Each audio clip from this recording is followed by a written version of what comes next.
This is White Plains Week, the weekly roundup of White Plains, Westchester, and world news. With John Bailey, editor and publisher of the daily internet newspaper White Plains Citizen Net Reporter, WPCNR.com. Jim Benerofe, editor and publisher of SuburbanStreet.com and WhitePlains.com. And me, Peter Katz, formerly with NBC, ABC News, and stations from Boston to Los Angeles.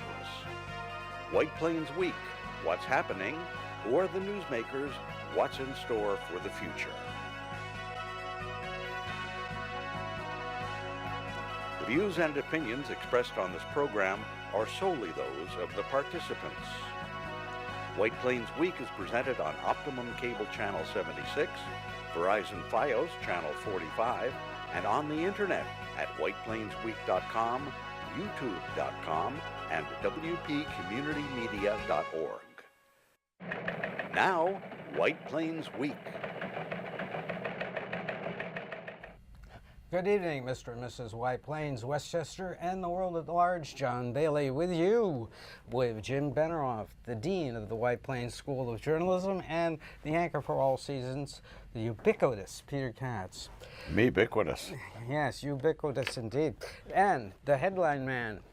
And here are the stories for May 4th, 2018. Playland report on standard amusements due any day now. County legislators support SEIU 32BJ dismissed union workers. Their letter to owner of 234-35 Main Street building is rejected by the owner. White Plains police prevent legislators' entry, then relent. Dispute continues. County executive signs law ensuring that service-disabled veterans-owned businesses will be considered for county contracts with all county departments, including Westchester Community College. White Plains Hospital plans new 9-story building at Maple and Longview Corner. County executive says county will wait until investigation of the death of a child that was not removed by Department of Social Services after an order was issued is complete. Owners of City Center introduced plan for a makeover at City Square Fountain area. 440 Hamilton Avenue presents its design for makeover. Dr. Joseph Ricca, Superintendent of Schools, appears Tuesday at Council of Neighborhood Associations to present Board of Education budget. Yonkers police arrest 9 in West Yonkers on history of violent charges.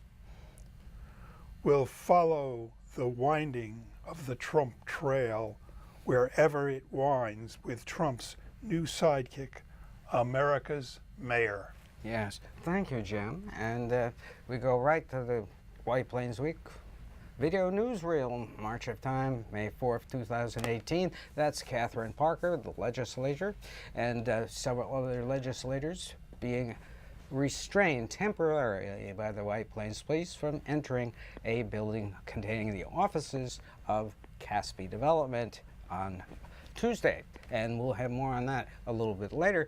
But right now, summer is here, and pretty soon the Playland report will be here. You think? Yes. Well, we're told that any day now we can expect to see what Joan McDonald, the Director of Operations, has to say about it. And also the financial people, what they have to say about the potential deal. And the attorney. John Nona, the county attorney, for Standard Amusements to take over the operation of Playland. And now, while the county executive and the Board of Legislators themselves haven't said much recently on the status of that deal, which was negotiated by former county executive Rob Astorino's administration. Opening day for the new season at the amusement park in Rye is just around the corner, May 12th. And we found out this week that if you visit Playland, there's no telling who you'll run into. Why, that's you, John. My goodness. And you're stopping the sign there that was spinning around in the wind. Opening day, May 12th, for Playland. Now, when we were there, it wasn't exactly a whirlpool of activity. over there. Look at that. That's the new boardwalk. That's the new boardwalk. The original Looks had been very good. destroyed by Hurricane Sandy, Yeah. and it's taken years to get to this point. Yes. But it's a real boardwalk with real boards, and they're putting in the benches and lighting. Yes, and the FEMA bucks arrived, Yep. and they have completed it in about, I'd say about 5 or 6 months' time. And on the face of it, basically, Playland looks about the same as it's looked Really for look- years. Some pieces of it need a little paint and spiffing up still. Yes, there's little painting needs to be done, but it's coming up, May So, the 12th. May We'll 12th, take a opening look, day and for Playland. We really want that report. It'll first be presented to the Latimer, and then it will be presented to the legislators. And when the legislators are through looking at it, we get to see it. The public. I don't see why we can't see it right away. But I mean, what could they possibly say, right? Yep. Yes, what could they possibly say? And now to the labor news, and up front is the a picture of the letter that the legislators signed, 13 out of 17, with also Mayor Roach signing and Assemblyman David Buchwald signing, asking the Caspi Development Corporation to reconsider and obey the county law that will negotiate at least and with the fired 7 SEIU union members that were fired on April 2nd with very little notice. And they demonstrated over at the 120 Bloomingdale Road. Here it is. That's Benjamin Boykin saying that he had attempted to contact Caspi and they have not gotten back to him. He's made a number of calls.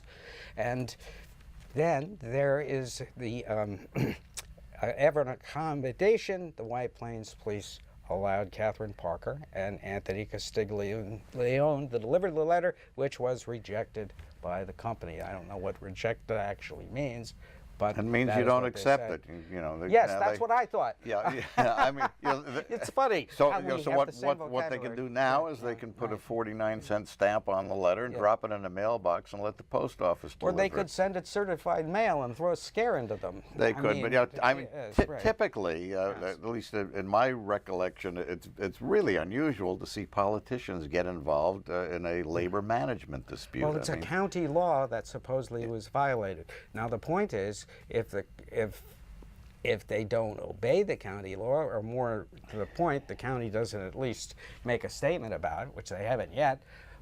What do we make of this law? Is this more feel-good legislation? I don't know, but the irony in the whole thing is that 120 Bloomingdale Road houses the New York State Department of Labor. And a Center for Employment also, Yeah. I think. So I think it's really funny, but it's not funny really because it affects people, and we interview the union on People to Be Heard next week about this whole situation, and they will clarify it for you. So at any rate, it's unusual, but the lack of coverage of this firing of this. Well, now it's been covered, right? Yes, right. Well, we are there when they are not. I'll tell you, the one thing that did get a lot of coverage happened up at the airport this week, and while the county executive and board of legislators are slowly taking a fresh look at the deal worked out by the Astorino administration to privatize Westchester County Airport and allow money which has been collected from airport users and how to be used for airport operations and improvements to be diverted into the general fund. At least one of the FBOs, or fixed base operators at the airport, companies which offer services to airplane operators such as fueling and parking, have been busy making a major investment to make itself more attractive to corporate and charter airplane operators. A new hangar at Westchester County Airport was formally opened on May 2nd. It's at the General Aviation Complex, operated by Million Air, which has airport facilities in the U.S. and overseas, providing services for airplane operators. Million Air is investing $80 million in improving its facilities at Westchester County Airport, and the new 52,000 square foot hangar will be followed in a few months with Millionaire's new terminal for corporate and charter passengers and pilots of private aircraft. Roger Woolsey, CEO of Millionaire, flew to Westchester from the company's headquarters in Texas for the opening. I want you to know that these assets are very important to your community. They have deep meaning, not only the jobs they create, but the corporations that house their airplanes here. The corporations that bring their airplanes here, they're really what's driving the community. They're driving the local economy. They're putting jobs. And if you go back thousands of years ago, I mean, you know, what made Spain and England and all these great ports, you know, Casablanca so famous, is because they had to have a port. They had to have a port to move goods and people and services around the globe, and that's what an airport is. You know, 1 mile of concrete will take you a mile, but a mile of runway will take you to the world. These airports are real, true force multipliers that allow these aircraft to move their executives and their people to be in multiple cities and multiple locations. Our job at Millionaire is to really drive that first impression of Westchester. I am in love with this community. I love driving down these beautiful roads and those beautiful rock walls. The homes are stunning, the trees. So our job is just to make sure that we greet the market makers of this community in a great way, and so that's what we're doing here. Millionaire leases the acreage it uses from the county, which was represented by Director of Operations Joan McDonald. Westchester County and our Industrial Development Authority is very pleased and proud to partner with Millionaire and helping to finance this facility and the expansion. The process can take a little bit, but we really recognize that this is not just a transportation facility, it is an economic driver for this county and this community. Also speaking, Chairman of the County Board of Legislators, Benjamin Boykin. When this idea first, Roger and his team came before the Board of Legislators a couple of years ago to talk about this and had to get the approval of the Board of Legislators. It takes a little longer than, you know, business people sometimes would expect, but we at the board are very thoughtful in going through the process and putting it through the committee process to make sure we ask the appropriate questions. Also to make sure that we're protecting our environment, that you're going to be a good neighbor while you are an economic engine. Harrison Mayor Ron Belmont. County of Westchester, town of Harrison is going through a complete renaissance right now. I mean, and this is just part of the renaissance we're experiencing in Harrison as well as Westchester County. This will open up tremendous assets to the town and also to the area. Marcia Gordon is President and CEO of the Business Council of Westchester. Millionaire is an economic contributor to this community. But you look around and you think about all of the other services, all of the other businesses that are going to grow. It's a multiplier effect. After the speeches, guests moved outside for a ribbon cutting.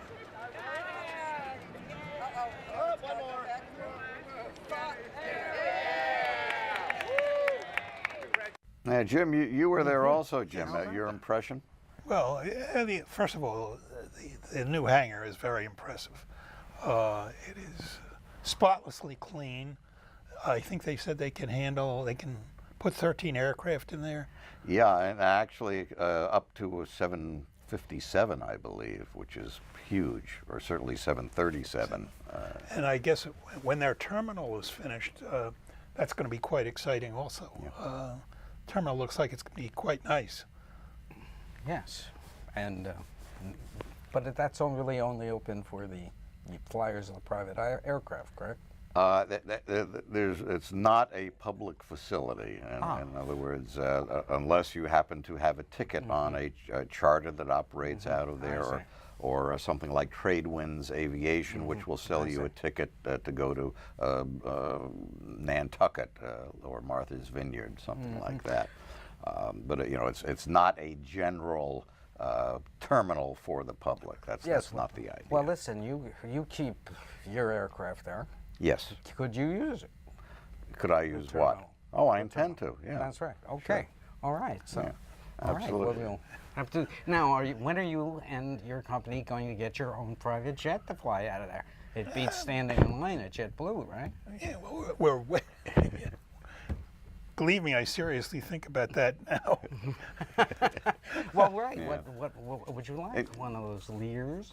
No, I would get a 19-seater corporate Embraer. There you go. He's already been looking. Okay, well, he'll have to take us on a flight. Well, what we're talking about here, in many respects, you think of large companies for private aviation. That's not always the case. In fact, there are small businesses that operate airplanes, and they add to the flexibility of the operations. In fact, this was National Small Business Week, which you may not know. It's sort of a low-profile thing, but it's something. I'm below small business. I'm below small business. I'm below that radar. Well, National Small Business Week is something that the U.S. Small Business Administration started a long time ago, and the idea is to create awareness of the role that small businesses play in the economy. Westchester County Executive George Latimer's office put together an event in Ossining in which the county executive and others visited the owner of a coffee shop on Main Street. When you see the restoration of American downtowns, you're seeing it driven by small businesses.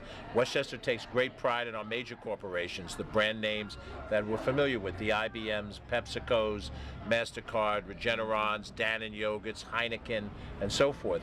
But it's actually the small businesses of the county that employ a vast majority of our residents. And the strength of these downtowns have been under concern over the last few years. You've seen what's happened with buying online, and that you don't get the same foot traffic. Some of the same businesses aren't as successful as they have been in past years. But in this particular case, we're here to celebrate a young business that's hopefully going to be here for a long, long time. I drink a lot of coffee, so I make sure that anytime I'm in Ossining now, I'm going to be one of your patrons. Thanks. And if I wasn't on a diet, I would enjoy more of what you have inside. So it was a great need for coffee, community, music, and art, and what better place to do it than in my town.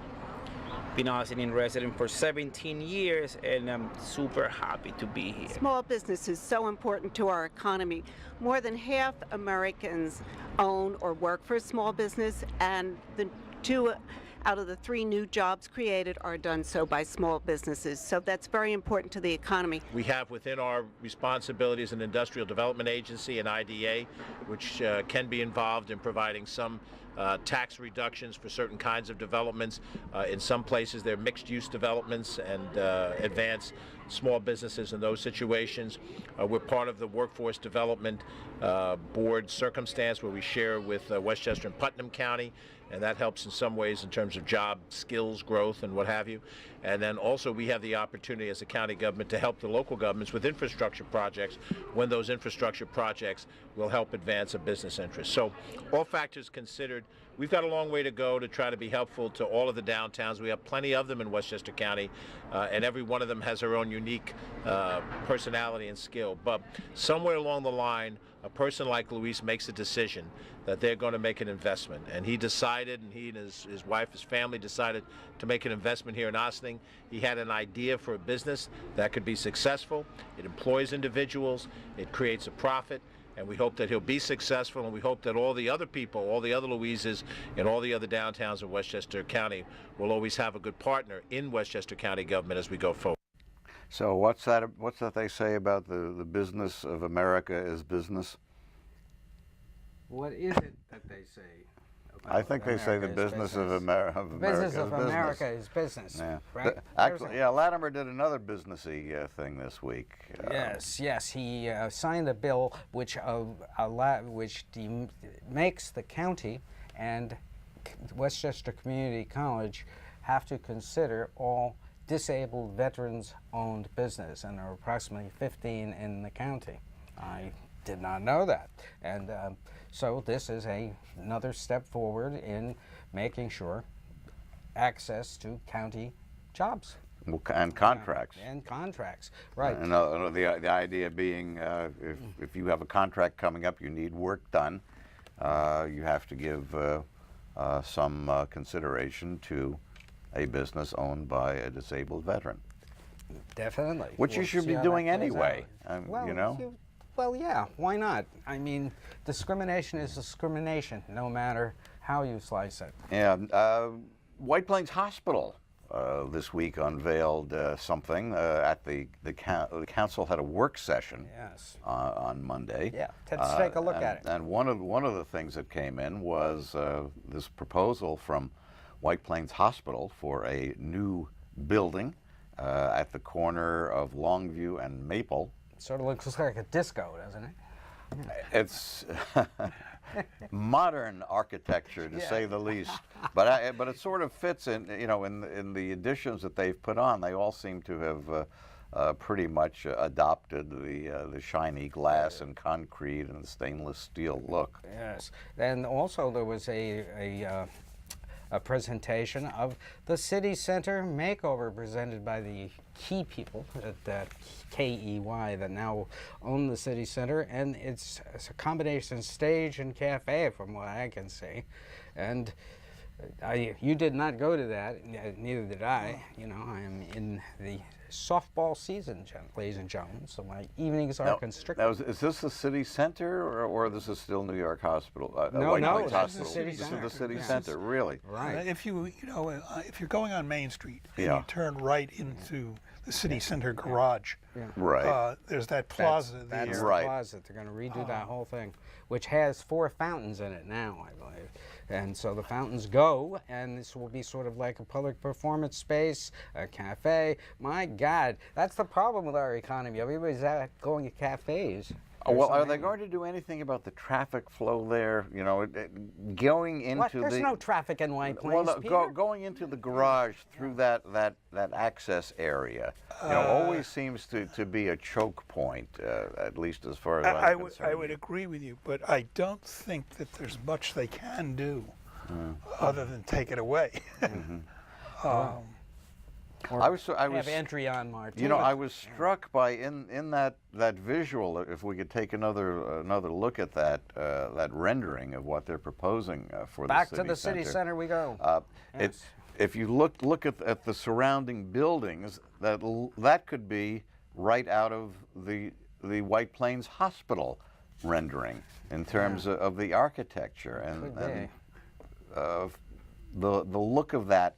Just didn't strike me as being a look of the current city center structures, and I wonder whether they plan to put new facades on the structures that overlook that plaza area. Sounds like a job for the design review board. Right. Now, one other thing, 440 Hamilton also presented information on their makeover at 440 and North Broadway, and that's what it's going to look like. Now that's the ATT building, right? That's right. And apparently adding another building. Yeah. Now, and that's the area where the movie The Post was shot in that ATT building. Maybe perhaps they might want to landmark it. And it calls for taking down the tower. You know, there's a tower that has microwave antennas on top of it on that property. Yeah. Now, on the Gabriella Boyd death of the child, County Executive George Latimer said the county is supportive of a full investigation by the appropriate prosecutorial entity of all the facts surrounding this tragic matter.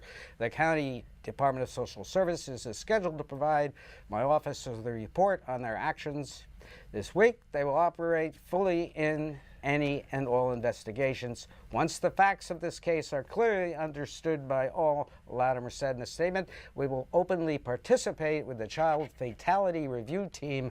That team is scheduled to meet shortly, and from the findings, we will speedily remedy system changes if needed to ensure this type of tragedy never happens again. Mayor Mike Spano, Police Commissioner Charles Gardner, and Westchester County District Attorney Anthony Scarpino announced a series of arrests which took place this week throughout the city of Yonkers and surrounding jurisdictions, targeting known members of the Bloodstones gang as a result of an intensive 4-month-long investigation.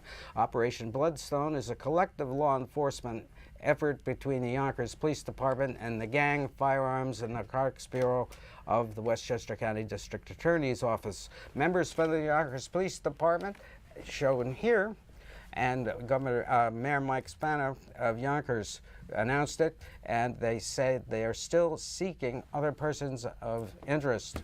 And if you have any information on the whereabouts of these persons, you can call or text. Hey, you know, Anonymously. John, Robert Mueller is seeking people of interest for his investigation going on in Washington. And guess what happened this week? President Trump admitted that he was lying. When on Air Force One, he denied knowledge of attorney Michael Cohen paying $130,000 in hush money to porn star Stormy Daniels to keep quiet about their affair. This follows Trump's newest lawyer, former New York City Mayor Rudolph Giuliani, saying on Fox News that not only did Trump know about the payoff, but Trump reimbursed Cohen for the money. That's something else that Trump lied about. Many Trump voters voted for Trump because he pledged not to get this country involved in new wars. Well, the New York Times reports that under the Trump administration, U.S. Army commandos and other U.S. military forces have been secretly sent to fight in Yemen. Scott Pruitt, the corrupt administrator of the Environmental Protection Agency, who Trump keeps defending, secretly bought a house with a lobbyist and failed to disclose it. That broke this week. What was her name? Trump couldn't go, so he sent Vice President Pence to Arizona to campaign for convicted felon Joe Arpaio, who's running for Senate. The Republicans have 3 convicted felons in contests for House and Senate seats. Publisher Simon & Schuster sent out advance copies of Senator John McCain's new book scheduled to come out May 22nd. In it, McCain says the way Trump speaks about refugees is appalling. He also blasts Trump's attempts to control and discredit the free press. He says Trump has failed to uphold American values by praising tyrants. Career State Department employees say Trump's new Secretary of State, former CIA Director Mike Pompeo, has given signs of wanting to undo the wholesale destruction wrought at the agency by fired Secretary of State Rex Tillerson.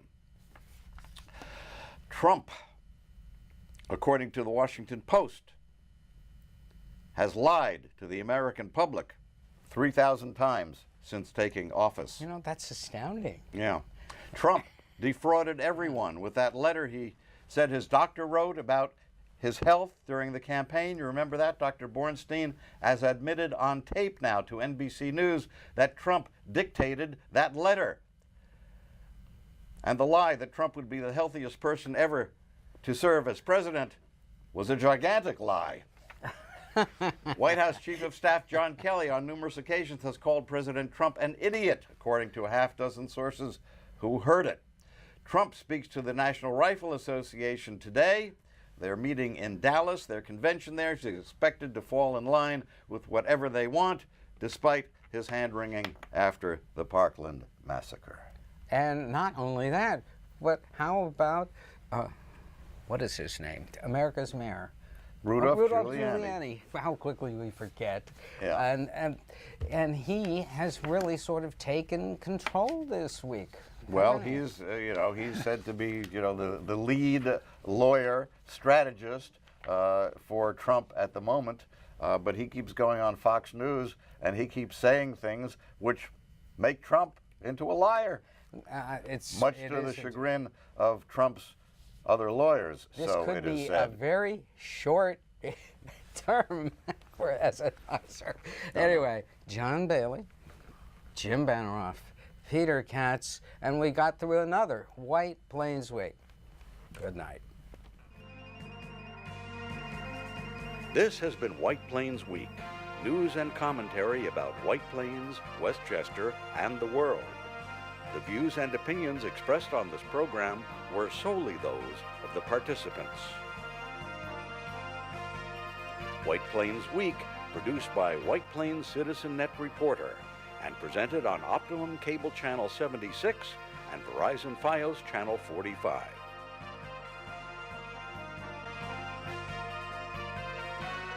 You may view White Plains Week anytime on the internet at whiteplainsweek.com, youtube.com, and wpcommunitymedia.org.